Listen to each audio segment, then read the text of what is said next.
وزیر اعظم شہباز شریف کی امریکی صدر ڈونلڈ ٹرمپ سے غیر رسمی ملاقات۔ دونوں رہنماؤں نے ایک دوسرے کے ساتھ گرمجوشی سے مصافحہ کیا۔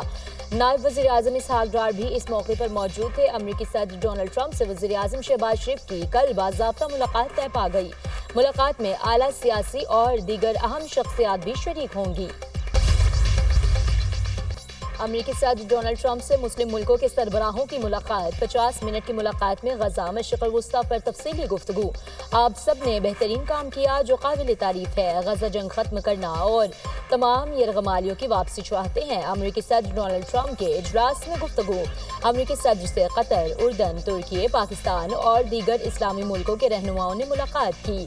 امریکی صدر نے مسلم رہنماؤں سے ملاقات کو انتہائی اہم قرار دیا۔ میڈیا سے گفتگو میں بولے، ہم ایک ایسی چیز کو ختم کریں گے جو ہم نے شروع نہیں کی تھی۔ اسرائیل کے سوا تمام بڑے پلیئر سے ملاقات کامیاب رہی۔ ترکیہ کے صدر طیب اردوان نے کہا، امریکی صدر کی مسلم رہنماؤں سے ملاقات بہت نتیجہ خیز رہی۔ میٹنگ کے نتائج سے خوش ہوں۔ ڈونلڈ ٹرمپ نے غزہ میں فوری جنگ بندی ناگزیر قرار دے دی۔ کچھ ممالک فلسطینی ریاست کو تسلیم کر رہے ہیں۔ فلسطین کو تسلیم کرنا حماس کے لیے زبردست انعام ہے۔ حماس کی وجہ سے جنگ بندی معاہدہ نہیں ہوا۔ پاکستان اور بھارت سمیت 7 ملکوں میں جنگ بندی کروائی۔ سب سمجھتے ہیں مجھے نوبل انعام ملنا چاہیے۔ اقوام متحدہ پر تنقید کرتے ہوئے بولے، اقوام متحدہ کو بنانے کا مقصد کیا تھا؟ جنگ بندی کے موقع پر اقوام متحدہ کہاں تھی؟ اقوام متحدہ میں اصلاحات کرنا چاہتے ہیں۔ امریکی صدر ڈونلڈ ٹرمپ کا اقوام متحدہ کی جنرل اسلامی اجلاس سے خطاب۔ کہا، ایران کسی صورت جوہری ہتھیار نہیں رکھ سکتا۔ بھارت روس سے تیل خرید کر پیوٹن کو مضبوط کر رہا ہے۔ روس معاہدہ کرنے کے لیے تیار نہیں تو طاقتور ٹیرف لگائیں گے۔ امریکی صدر کو نوبل انعام چاہیے تو غزہ جنگ ختم کرانا ہوگی۔ ایک ہی شخص ہے جو جنگ بندی کرا سکتا ہے اور وہ ہے ڈونلڈ ٹرمپ۔ امریکی صدر پر ذمہ داری اس لیے بھی ہے کہ غزہ جنگ کے لیے ہتھیار ہم نہیں دیتے۔ غزہ میں جنگ کرنے کے لیے ہتھیار اور آلات امریکہ اسرائیل کو دیتا ہے۔ اقوام متحدہ جنرل اسمبلی میں ٹرمپ نے دنیا میں 7 جنگیں رکوانے کا کہا۔ غزہ جنگ ختم کرانے کے لیے ہمیں اسرائیل پر دباؤ ڈالنا ہوگا۔ فرانسیسی صدر ایمانوئل میکرون کی انٹرویو میں گفتگو۔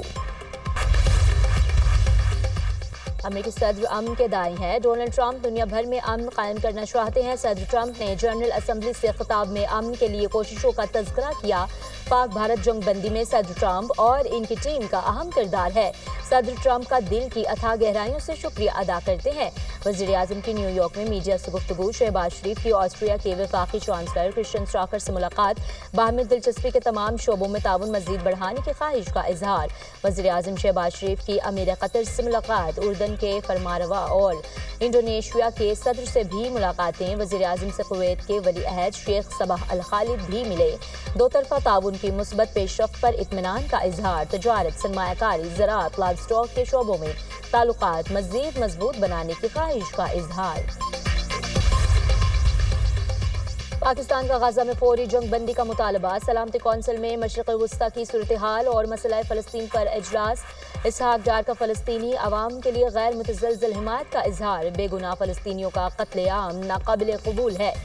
غزہ میں انسانی المیہ جنم لے چکا، انفراسٹرکچر تباہ ہو چکا ہے۔ غزہ میں عالمی قوانین کی دھجیاں اڑائی جا رہی ہیں۔ عالمی برادری غزہ میں انسانی حقوق کی پامالی کا نوٹس دے۔ فلسطینیوں کی حالت زار پر عالمی ضمیر کب جاگے گا؟ نائب وزیر اعظم اسحاق ڈار کا خطاب۔ فلسطین کے 2 ریاستی حل پر زور۔ اقوام متحدہ کی قراردادوں پر عمل درآمد کا مطالبہ۔ پاکستان کا فرانس، برطانیہ سمیت دیگر ملکوں کی جانب سے ریاست فلسطین کو تسلیم کرنے کا خیر مقدم۔ سیکرٹری جنرل اقوام متحدہ کا غزہ میں فوری جنگ بندی اور یرغمالیوں کی رہائی کا مطالبہ۔ انطونیو گوتریس کی امن اور استحکام کے حصول کے لیے فلسطین کے 2 ریاستی حل کی حمایت۔ جنرل اسمبلی سے خطاب میں گوتریس نے کہا، غزہ، یوکرین، سوڈان کی جنگیں عالمی امن کے لیے خطرہ ہیں۔ جنگ کسی بھی مسئلے کا حل نہیں ہوتی۔ کچھ ملک ایسے کام کر رہے ہیں جیسے وہ عالمی قوانین نہیں جانتے۔ دنیا کے تمام ملکوں پر عالمی قوانین کی پاسداری لازمی ہے۔ پاکستان کے روس یوکرین جنگ کے خاتمے کے لیے کوششوں کی حمایت۔ پاکستان روس اور یوکرین تنازع سے متعلق قرارداد کی حمایت کرتا ہے۔ تنازع کو 3.5 سال سے زائد ہو چکے۔ جنگ میں بے گناہ جانوں کا ضیاع ہوا۔ تنازعات کو طاقت کے زور پر حل نہیں کیا جا سکتا۔ پاکستان فریقین سے تحمل اور برداشت سے کام لینے کا مطالبہ کرتا ہے۔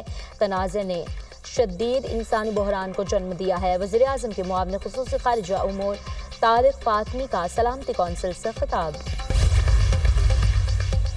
ساہیوال ڈویژن کے پہلے امراض قلب انسٹیٹیوٹ نے کام شروع کر دیا۔ وزیر اعلیٰ پنجاب مریم نواز کا ایکس پر پیغام، کہا چند ماہ کے ریکارڈ مدت میں ساہیوال کی پہلی کیتھ لیب مکمل کی۔ ساہیوال میں اگلے ہفتے سے ہارٹ سرجری بھی کی جائے گی۔ ساہیوال والوں کو اب امراض قلب کے علاج اور سرجری کے لیے لاہور نہیں آنا پڑے گا۔ جلال پور پیر بالا میں سیلابی صورتحال بدستور برقرار۔ موٹر وے M5 سیلاب کی وجہ سے تاحال بند۔ پاک پتن میں دریائے کٹاؤ کے باعث گاؤں باقر مکمل طور پر دریا برد۔ متاثرین کے علاقے سے نقل مکانی۔ سیلاب سے شجاع آباد کی بستی سادات میں تباہی، مکینوں کی مشکلات کم نہ ہو سکی۔ نوراجہ بھٹا فلڈ بند کے لودھراں سائٹ پر شگاف پور کرنے کا کام جاری۔ سینئر وزیر مریم اورنگزیب اور وزیر آب و پاشی ہنگامی آپریشن کی مانیٹرنگ پر مامور۔ وزیر اعلیٰ پنجاب مریم نواز کو خصوصی آپریشن کی لمحہ بلمحہ رپورٹ موصول۔ گجرات میں اربن فلڈنگ سے متاثر کئی علاقوں میں پانی تاحال موجود۔ بالادری ٹاؤن سمیت متعدد علاقوں سے پانی کی نکاسی نہ کی جا سکی۔ کئی فٹ پانی کھڑا ہونے سے بیماریاں پھیلنے کا خدشہ۔ پنجاب کے دریاؤں میں پانی کا بہاؤ نارمل۔ سیلاب سے متاثرہ علاقوں میں پانی کی سطح میں واضح کمی۔ کوٹری بیراج پر 3,86,000 کیوسک پانی ہے۔ بر وقت اقدامات سے سیلابی صورتحال سے نمٹا۔ 16 لاکھ مویشیوں کی ویکسینیشن کی گئی۔ سیلابی صورتحال میں کام کرنے والوں کو سراہتے ہیں۔ سندھ میں ترقیاتی کام جاری ہے۔ وزیر اعلیٰ سندھ کی پریس کانفرنس۔ مراد علی شاخ کی زیر صدارت کراچی میں پانی کے مسائل اور کچروں کے علاقوں میں آپریشن پر اجلاس۔ کراچی میں غیر قانونی ٹینکرز کے خاتمے کے حوالے سے اہم اجلاس۔ غیر قانونی ہائیڈرنٹس پر زیرو ٹالرنس پالیسی پر عمل کیا جائے گا۔ کچے کو پرامن بنانے کے لیے ہر ممکن اقدامات کیے جائیں گے۔ سیلاب کے بعد کچے میں ترقیاتی کاموں سے متعلق مشاورت۔ سندھ میں ضمنی بلدیاتی انتخابات۔ کراچی سمیت سندھ بھر میں پولنگ کا آغاز۔ پولنگ صبح 8 بجے سے شام 5 بجے تک بغیر کسی وقفے کے جاری رہے گی۔ کراچی کے 3 اضلاع کے 5 نشستوں پر ضمنی بلدیاتی الیکشن ہو رہے ہیں۔ ضلع غربی، شرقی اور کماری میں بھی شامل۔ صوبائی الیکشن کمشنر سندھ اعجاز انور چوہان کے مطابق ضمنی بلدیاتی انتخابات کی مانیٹرنگ کے لیے کنٹرول روم قائم کیا گیا ہے۔ کنٹرول روم نتائج کی وصولی تک فعال رہے گا۔ تمام اضلاع میں سیکیورٹی کے خصوصی انتظام کیے گئے ہیں۔ سعودی عرب کے مفتی اعظم شیخ عبدالعزیز بن عبداللہ آل الشیخ کی نماز جنازہ ریاض میں ادا۔ سعودی ولی عہد محمد بن سلمان اور دیگر حکام کی شرکت۔